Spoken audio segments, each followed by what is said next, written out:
রাস্তা নয়, যেন মরণ ফাঁদ।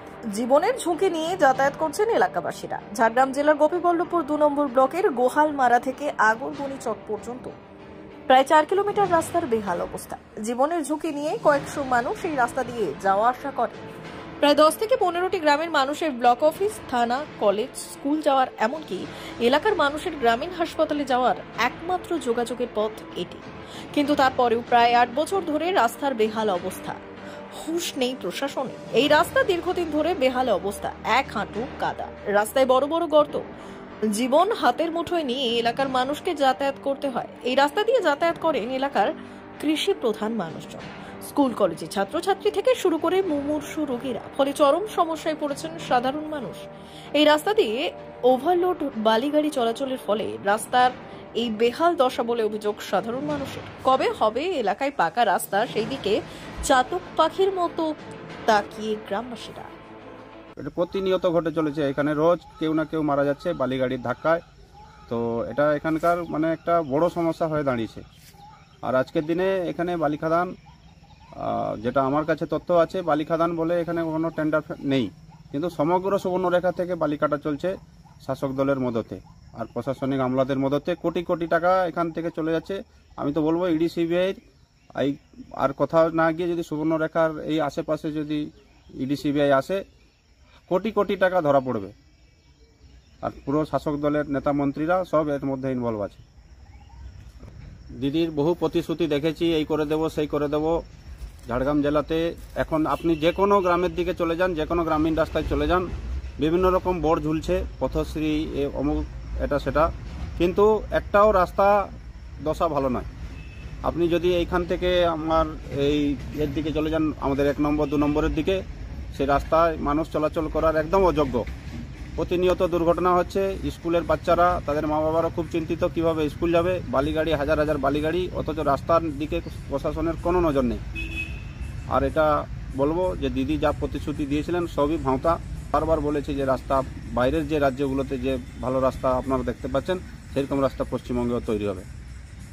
পানি, আমি ঝাড়গ্রাম জেলা বিজেপির সাধারণ সম্পাদকের দায়িত্বে আছি। রাস্তার উপর সমস্যা বলতে গর্ত হয়ে গেছে, বালিগাড়ি চলেছে, তো রিপেয়ারিং হচ্ছে না।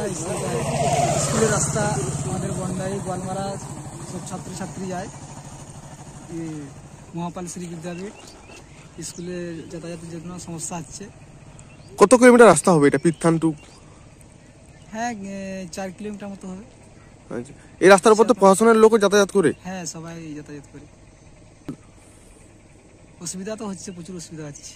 বাইক, টোটো, গাড়ি যে কোনো সময় দুর্ঘটনা ঘটতে পারে। হ্যাঁ, দুর্ঘটনা ঘটতে পারে। গুরুত্বপূর্ণ রাস্তা সব। হ্যাঁ, ব্লক অফিস আছে, কলেজ আছে, বেলিপাড়াতে যাতায়াতের জন্য অসুবিধা হচ্ছে। আপনার নাম? আমার নাম সাচ্চু খিলাড়ি। কতটা সমস্যা হচ্ছে এই রাস্তার উপর? কতটা সমস্যা? বিরাট সমস্যা। কেন এই কতদিন ধরে রাস্তার, এটা কোন রাস্তা? মাপাল রাস্তা। এই গুরুত্বপূর্ণ ব্লক অফিস সবকিছু তো আছে এখানে? হ্যাঁ, সব আছে। সবকিছু যেতে তো হয়। হ্যাঁ, হাসপাতালও তো আছে। হ্যাঁ, হসপিটাল, তোমার ব্লক, বিডিও সব আছে। তারপরে এই বেহাল অবস্থা। হ্যাঁ, আপনারা কি চাইছেন? আমরা তো চাইছি রাস্তাটা হোক। হ্যাঁ, আপনাদের যাতায়াতের সমস্যা হয়? হ্যাঁ, খুব অসুবিধা। আপনার নাম? চামটু দলাই। জেলা জুড়ে অবৈধ খাদানের দৌরাত্ম্য, অবৈধ বালিগাড়ির দৌরাত্ম্য, যার জেরে রাস্তার বেহাল অবস্থা। গোয়ালমারাতে এমনই চিত্র, কি বলবেন? দেখুন, বালি খাদানের জন্য বালিগাড়ি অহরহ যাতায়াতের জন্য ওভারলোড গাড়িগুলো যাচ্ছে, যার ফলে রাস্তা খারাপ হচ্ছে। আমরা প্রশাসনকে এই বিষয়ে একটু সজাগ থাকতে বলবো, দৃষ্টি দিতে বলবো, কারণ সারা জেলা জুড়ে মানে অবৈধ খাদানের রমরমা ব্যবসাও গজিয়ে উঠেছে।